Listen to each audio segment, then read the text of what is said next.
Welcome to Hiker's Dream. I'm your host, Landslide, and here today is Auntie. She's a wonderful trail angel from Southern California, and looking forward to talking to you, Auntie or Becky, and seeing what you're up to this year, particularly since I'll be up there too, traveling in that area. And you're going to be helping me out too as I travel up and down there. So maybe Yeah. give me some background about who you are and how you got to be Trail Angel. Well, I've lived up here for almost 20 years. I moved in with my parents to help take care of them before they passed away and inherited the house from them. I started trail angeling in 2022 because my niece actually started working at the Julian Lodge up here, and that's how she found out about the hikers. A lot of them would come in to try to get lodging there and found out that they were overbooked. And so they weren't finding places to sleep at night. And some of them were sleeping in the alleys in Julian in their tents. And we're like, well, that's not a good place to be, sleeping for hikers. And so her and her husband asked me if I would be willing to open up my home and my yard to them, the hikers camping in my yard. And so we started hosting hikers in my yard and letting them shower and do laundry here at the house, and it just snowballed from there. So, and then I started doing the trail angeling because my niece and her husband, when they first moved here, was what that same year, they were getting their feet back on the ground, and they both got full-time jobs and couldn't do the trail angeling themselves. So I started doing it and just fell in love with the community. The hikers were just so nice and fun, and I just enjoy meeting all the different people from all over the world. And so I still do it to this day. And I have hikers come, they stay. When the weather's bad, I let them stay in the house. I have extra bedrooms. They do their laundry, they take showers, they cook in my kitchen. If I have extra supplies here that they could use, I let them have it. I do have a 6-car garage below the main level of my house that I plan to turn into a hostel one day. And so that's what I'm aiming for, because we don't have anything within the first, so many miles of the hike here from the terminus to here that's a hostel that's safe for hikers to go to. So that's my plan, is one day to make my house a hostel for the hikers. Well, okay, so you live in Julian? Where do you live? Yes. Yes, okay. So Right. Yep. um, I just remember I hiked in 2014 with my son. I remember I got a hitch from Scissors Crossing to Julian. We had the apple pie in the restaurant, and we had a pioneer show. There was a festival and a show. Coming back, I got a hitch, and I had some money in my pocket, so I think I gave the person a tip, but I left my wallet in the car. So she got a huge tip. That she got a couple $100 tip. That was my experience. I see you as maybe coming to be like the Softleys or the Andersons, where eventually you'll be a legend in your own area where people will come and oh, we got to stop here at Auntie's. I'm already starting to get that because hikers are sharing my name like wildfire, because I have people reaching out to me saying, well, so and so told me to make sure that I reach out to you if I'm in that area, or so and so gave me your name and your number. And I get that all the time. And it doesn't bother me whatsoever that people share my number or my email or any of that stuff, because that's what I'm here for. I had to resign from my job in 2013 due to work comp injuries, and I can't go back to work because of my injuries. So this is technically what I do for a living, is I volunteer to help the community, and I look forward to the hiker community because that's my happy place, so to speak. It is a really close knit family every year, particularly the hiking community. Yeah. It is. Yeah. And I keep following some of the hikers, to this day that I've met 2022. I mean, I have someone, her name was Izzy. I forgot her trail name, but she went back home last year, graduated from college, and now she's in New Zealand getting her doctorate degree in science. So, I'm following her on her Facebook page, and it's great to see how these people, grow when they get back into real life and stuff. And not to mention to follow them on the hikes, because I can't physically do the hikes myself, but to follow their good and their bad on the trail is amazing. So you never hiked before? How much hiking have you I done? did we've done hiking as when we were growing up and camping, that we used to do that all the time since I was 3 years old. We would go to the desert, we go to Yosemite, Yellowstone, all the way to Canada and stuff. But as I gotten older in my age and with my work comp injuries, I physically am not able to, because I've had both wrists operated on, both elbows, my neck, my left shoulder. I now may have to have neck surgery again. I have degenerative disc disease in my lower back and my tailbone, and I might have to have back surgery. And both my knees are going out. So physically, I'm not able to do any of that kind of stuff right now. Let me give you a name of somebody who's particularly good in the back health, and maybe you don't have to do the surgery because that's a little touchy. That could be a little, Yes, I'm scared. I'm really scared about that part. but she's really good. She's an Indian lady. I forget her name, but I'll send you her link.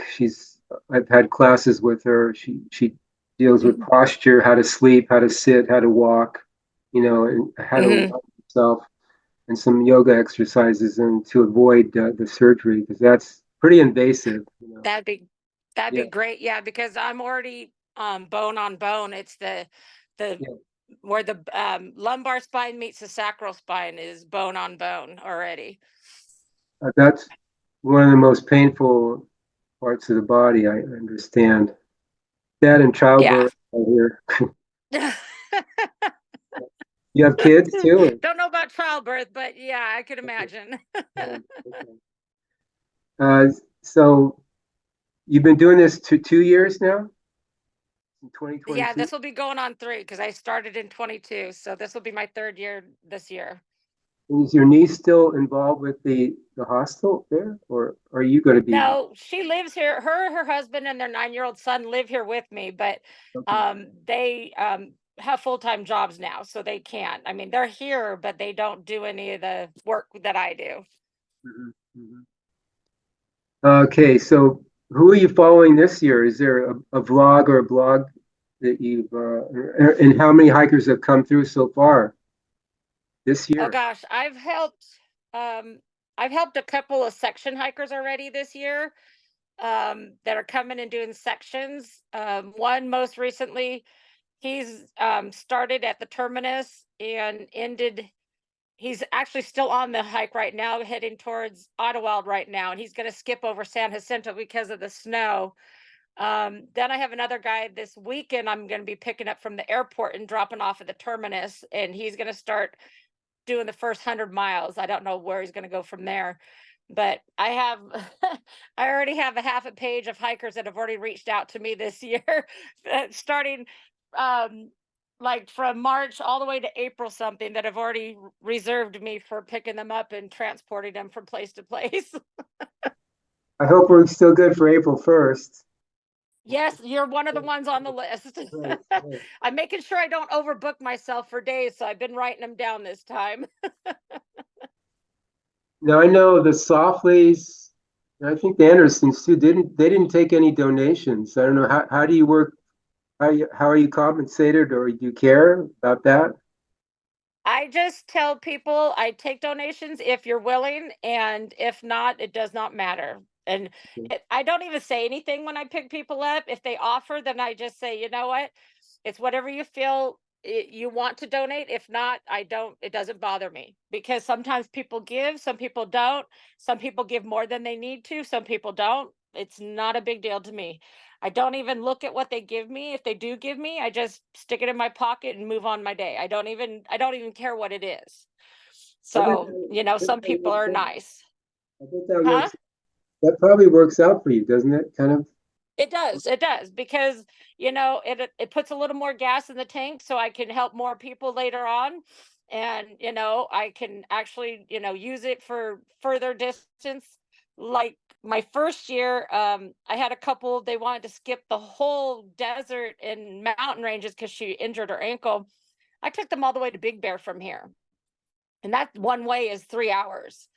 So yeah, so they offered me flat out without me even asking, $350 just to take them to Big Bear. And I thought, well, that's a lot of money, but okay, I'll go.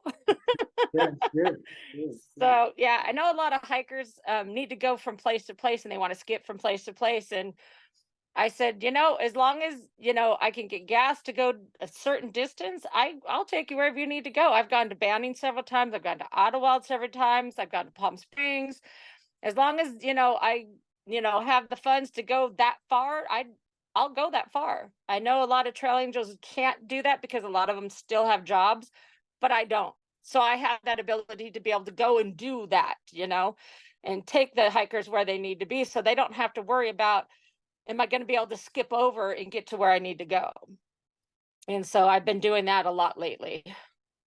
Does Julian have, besides you, is there any other facility, a motel or a hostel in town? There's motels Campground? up here. There's hotels up here, but they cost hundreds of dollars. They aren't cheap because this is like a tourist spot up here. It's an old gold mining town from the 1800s.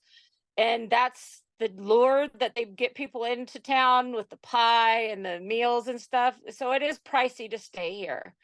So when someone finds out there's a place that they can stay for either free or just for donations, they're jumping on it before they spend $200 or $300 to stay in a hotel. And these hotels aren't the greatest. They're not like your Radisson or Marriott. So there's no campgrounds or places like a lots or Not anything? here in Julian. No? Down by Scissors Crossing, there is the RV place, which has camping, and it has little mini houses, and you can actually use your tent out there. And I'm not sure how much they charge, but it's down by Scissors. It's 4 miles from Scissors Crossing, but it is in the desert. I think we spent the day in Julian and came back and camped under the overpass or something somewhere. Overpass, yeah. A lot of hikers do that. Yeah, yeah, that's that's something. So your niece is working. So do you have any other kind of assistance, or are you solo, or? I'm basically solo, and it's fine. I enjoy it. I have fun doing it. It's the greatest thing. Like I say, I think you're going to become a legend too. Yeah, get ready. So you know, I'm ready. um, the Andersons had. I mean, they each had their niche. Andersons were the Sofleys were. You get resupplied and rested, and you go to REI or you talk to your people back home, and then the Andersons is the party place. Mhm. What are you going to be? You're just going to be the basically the do it all. Um, Yep, do it all. yeah, When I first talked about doing the hostel, I told him I was going to call it Hiker Haven, but a lot of the hikers talked me out of it, and they said it should be called Auntie's Place. So once I get it yeah, up and going, it's just going to be called Auntie's Place. Because hostel to me kind of sounds hostile, basically. I mean, I don't know where the yeah. word term hostel came from, but hostel has always been a negative word to me. So I didn't want to call it a hostel in general. So I wanted to name it something else so the hikers would know that it was kind of a safe place, a happy place. Well, it's like when people say good morning, means Yeah. morning for this. And it's good that you're mourning. That kind of doesn't make sense either. Some of these words have a Right. funny play. Right. Hiker Haven, isn't there another place like that? Isn't that? I I don't know. Not in this area. San Diego downtown, I know has some hostels, but those are closer to the airport. And that's over an hour away from here. And Auntie, where'd you get that name? My niece, hold on, I got a cat fight going on. I'm sorry. Yeah. All right.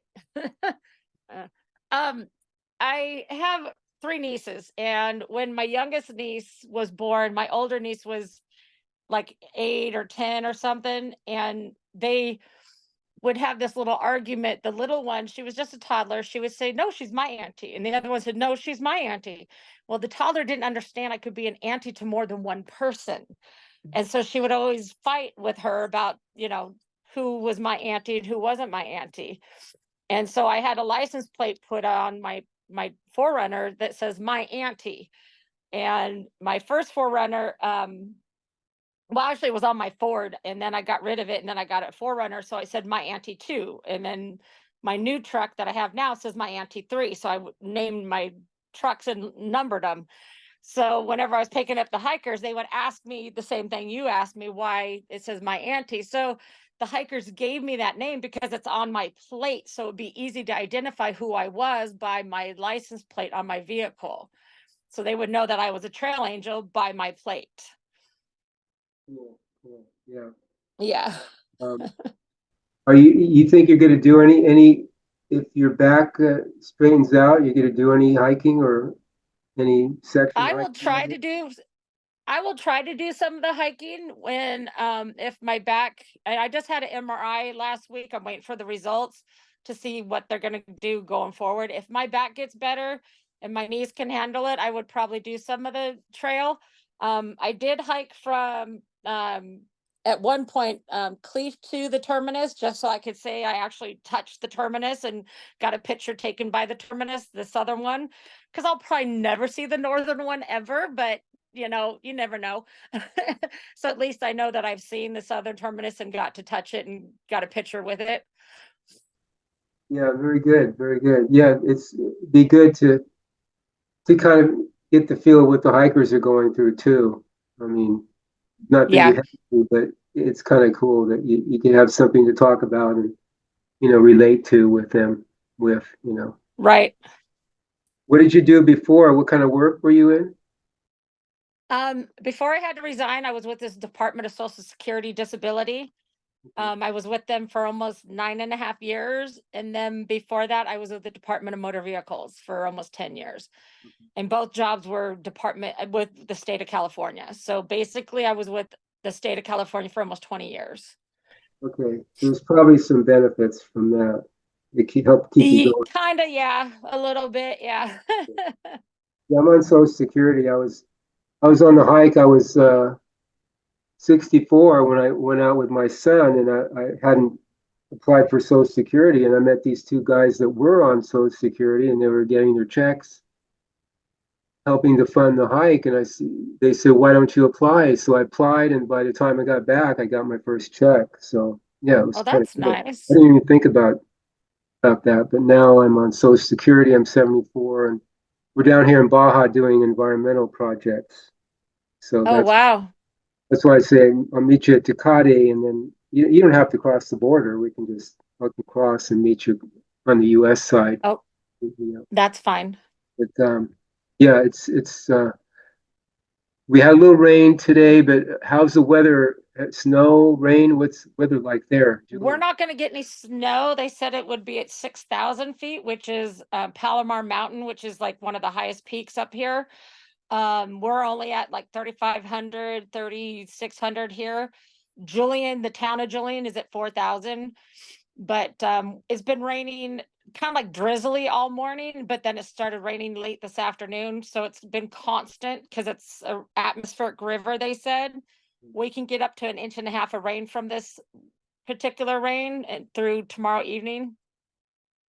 Okay. Snow this year? Did you get snow? We did the last storm last week. We did get a little bit of snow, yeah, but it melted the net within 2 or 3 days.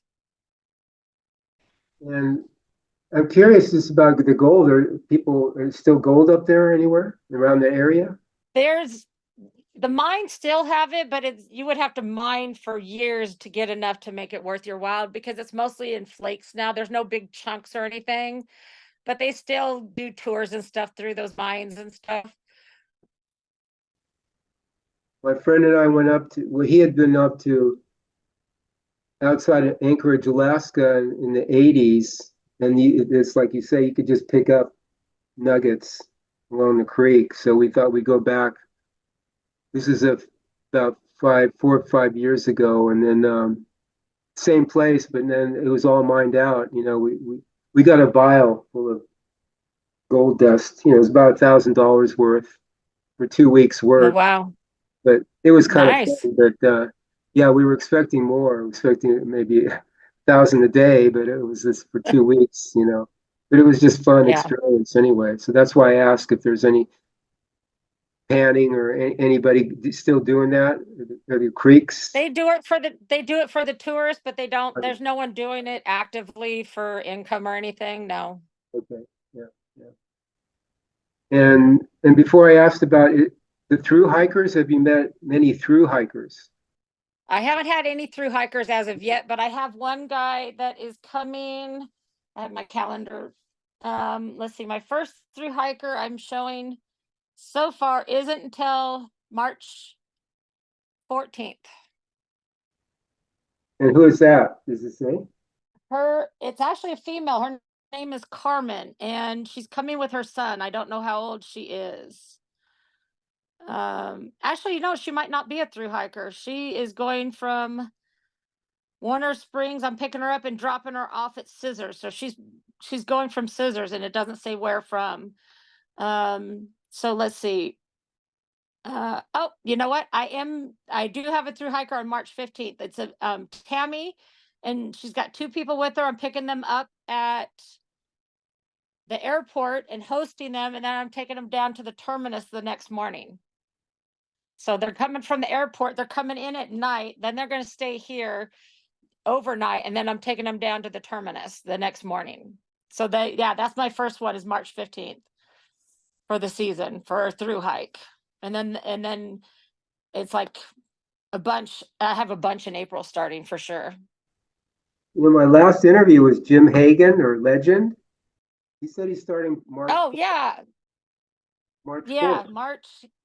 I might have that person. So he I might have be. someone that reached out to me. Yeah, I think that's the one. His name's Heagen. Yeah, Is that how Hagan. it's? Yes, he just Yeah, reached out for someone to pick him up at the airport and bring him, yeah, to the okay. terminus. Well, I he's just starting I early. just answered his message this afternoon. Yeah, he's starting early. Yeah, I just interviewed him last. So March 4th. So how long to get to Julian? Was it 72 miles from the monument to Yeah, Julian? yep. So 70, that's 77. 77, 20, 40, that's four Well, days, from the maybe 5 days. terminus, we're the 77th mile. So yeah, but I would go from here to the airport, and then from the airport, he wants to go straight to the terminus. So I'm assuming he's going to camp there. Okay. But normally I mean, you got to get your hiker legs and stuff. So normally it takes a week for most people to get to Julian or so. Um, Roughly, yeah, I would say that depending on how they go, they're going to come across Mount Laguna, which they still have snow on the ground in Mount Laguna, Really? but Okay. I don't know how much because I haven't been across Mount Laguna for since the snow hit. So I don't know how much they still have up there. Do you have any kind of, weather? How do you follow the weather? What's your source? Usually I check on my weather app that I have on my phone, Mhm. and I check with the locals that live in the area up there because there's a lot of people I know that live up near Lake Cuyamaca, that are up in that area that travel that area. And then you just kind of hear people when they post things on their Facebook pages, their pictures of their yard, pictures of their animals, you could see. And sometimes Far Out will have updates on it. There's other trail angels that live in that area will post on um the updates on the area also. There's more trail angels every year since I've joined in this area between here and the terminus that have joined since I've joined. So they're keeping it updated also. Okay, yeah, gonna have to. We're kind of getting running out of time, but yeah, your statement about trail angels between you and the terminus, who's doing what? You know anybody particular? Not offhand because I don't know them by trail. I don't know I don't know if they have any trail names, but I know Ghost, Edward Manning. He keeps the water things updated all the time, and he usually, when he's out and about, will tell you what the trail's like in the areas. He's really good at that. Once in a while, Bad Santa will be on there. Some of the ones that I've heard that live in Pine Valley or near Campo will be on there. I don't know them by name right offhand. I would have to look on the web pages, but they're usually on there on the Julian Trail Angels or the Southern Terminus Trail Angels. And sometimes they'll, like if a hiker will say, well, how's the weather in such and such place? And they'll just pop on there and say, well, it's this and that. And some of them, I don't even know them by name. I just see them on there. So okay, so this is a like a model for life. The trail, the community here, the hiker community and the trail angels and stuff, where people are supporting each other. It's really neat to see that. It's not Yes. competitive. It's like you're kind of all in the same, survival situation, basically. I mean, you eat, walk, sleep, drink, but basically, it's very simple lifestyle, and people are supporting each other, and you can get away from all the systems and everything, all the garbage out there that's making life complicated, and you're simplifying life, and you're getting to know people. These are lifetime relationships you're building. I mean, my son and I have this connection now since that 5 months together, basically. So it's really an awesome opportunity for people. So I'm glad that you're here for them, for the hikers, and for other section hikers, and for me. And so I really appreciate it, what you're doing. You're wonderful. Thank Yeah. you so much. Uh-huh. And I look forward to meeting you April 1st. Yeah. And Fool's Day. yeah. No fooling, and we'll be there. Okay, Sounds Anthony. good. Thank you, Auntie. You're welcome. I'm We'll gonna. see ya. My editor will get this out in a day or two, and then I'll give you the link, and you can pass it around if you like. All right. Okay. Thank you, Auntie. Sounds great. All Yeah. right. Thank you. Bye. Bye-bye. No.